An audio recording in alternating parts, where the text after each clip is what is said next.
All right, let's do this. Leroy Jenkins! Hey everyone, I'm AJ Fry, and this is my 5-minute spoiler-free review of the Warcraft movie. Okay, the bad news first. It isn't a great movie, and I didn't love it. But the good news is, it's not a bad movie. While I was disappointed with certain aspects, I actually enjoyed a fair bit of it, and I have hope for the future of the cinematic franchise because of what the film got right. A quick disclaimer, I'm a bit of a tough critic and a big Warcraft fan. I became a fan of the franchise when I was 12 and discovered that a few of the computers at my school actually had Warcraft Orcs and Humans installed on them. My friends and I convinced the teacher to let us play, and I fell in love. With the game, not the teacher. That would be weird. I played the crap out of Warcraft 2 and 3 with my friends, and my main character in World of Warcraft, an orc hunter named Axii, hit level 74 before I managed to break the addiction. So when I give you my thoughts on the movie, understand, I'm someone who loves the Warcraft franchise. It is one of my all-time favorites along with Star Wars, Monkey Island, Game of Thrones, and Avatar. Not that Avatar. In fact, one of the reasons I enjoyed Warcraft as much as I did is because it did a great job of adapting the world of the game onto the big screen, keeping all the right things and changing just a few things to make it work as a film. Unlike M. Night Shyamalama Ding Dong, who butchered his adaptation of Avatar: The Last Airbender by changing all the wrong things. How do you convince yourself it's a good idea to change your main character's name from Aang, a happy sound that reflects his character, to Ung? Ung sounds like the name of the dumbest orc in the Blackrock clan, or the sound I made barfing while trying to watch that cinematic catastrophe. But Duncan Jones made a lot of good choices, like presenting Azeroth exactly as we know it to be from our hours spent living in the game world. If you're a WoW player, you'll agree it's not kind of like Azeroth, it is Azeroth. The orcs and other creatures you'll meet are all believable, and often more fun to watch than the non-CG characters. They feel like they have weight and aren't just lifeless textures over 3D mesh. Also, the performances were strong, especially Travis Fimmel and Toby Kebbell, who has once again brought life and charisma to a fully CG character through performance capture technology. So there was lots of wins, but one of the big fails of the film is the story, and sadly, story is paramount for any piece of fiction, especially feature-length films, adaptation or not. For some reason, the powers that be decided they'd use the story of the original Warcraft game from way back in 1994 as the jumping-off point for their cinematic franchise. The game let you build and command armies on both sides of the conflict the very first time orcs and humans ever crossed paths. They could have made that historical moment work as the backdrop for the first film too, but in my opinion, it was a big mistake to not keep it as just that, a backdrop. Instead, the war between the orcs and humans was very much a focal point, so the Warcraft movie ended up being about war. Now, I know, it's called Warcraft, so shouldn't it be a war movie?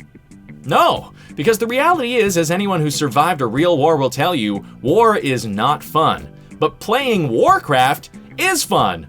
Lots of fun! So the movie should have been a fun adventure about bonding and teamwork. It occurred to me while watching the film that the story of Warcraft is very similar to the story in 2014's Dawn of the Planet of the Apes, perhaps because the filmmakers were planning on using a lot of the same performance capture technology. In both films, two distinct races are in conflict, and on both sides there are villains hell-bent on total domination, but also noble leaders who want to avoid war and bloodshed. They were right to take some inspiration from the Apes franchise because, like the apes, the orcs in this film needed to be relatable. Unlike Lord of the Rings, in this one, the orcs are just like humans, sentient beings with culture, value, and families. But the story of the second Apes film was the wrong story to borrow. Why not take inspiration from another recent hit film that featured some performance-captured fantastic characters where the imminent threat of war is just a backdrop for a more focused, character-driven story? Because to me, and millions of other diehard fans out there, World of Warcraft is at its best when you go on an adventure with 4 friends whose skills and abilities complement your own, because your differences give you strength and an ability to adapt to different situations. You can take on challenges that would otherwise be impossible for any of you to face alone,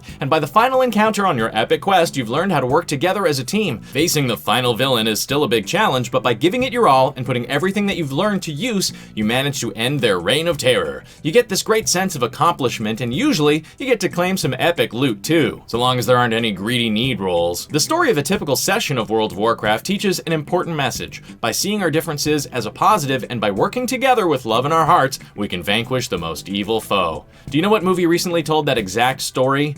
Guardians of the Galaxy. And I love Guardians of the Galaxy, and if you've seen it, I'm sure you loved it too. There was a warmonger bent on obtaining absolute power, there were armies and giant battles, but that was the backdrop for the story about the Guardians themselves. We could have and should have had a similar story for Warcraft the movie. 5 unique characters representing different races and classes, learning to work together while questing for a legendary item that would give them the power to prevent a war between the orcs and humans.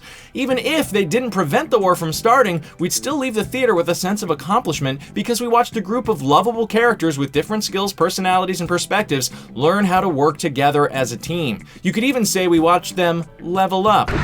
We'd all leave the theater eager to see the next movie because the stakes have been raised, and now our team is going to have to use what they've learned about working together, along with their new epic loot, to keep fighting, not in the war, but against the war. But sadly, Warcraft the movie wasn't an especially fun adventure film about a party of 5 seeking epic loot while learning how to work together. There are bits of adventure, lots of action, and a few surprises along the way, but overall, it was lots of cutting back and forth between different groups of characters on separate journeys who were kept apart in order to try to tell too much of the story of the original Warcraft, a real-time strategy game that really nobody has been playing since 1997. All that said, I still really enjoyed the film, so don't let anyone tell you that it was bad. I fanboyed for some of the little details and fan service moments. What the movie lacks in a cohesive, satisfying story, it sure makes up for in spectacle. Azeroth is beautiful, and if you can afford to, see it in 3D or IMAX or both. Finally, I hope the film makes enough money to warrant some sequels, and that the lessons learned by the adventuring party that made this film can be put into practice on the next ones, because even though I didn't love my first cinematic visit to Azeroth,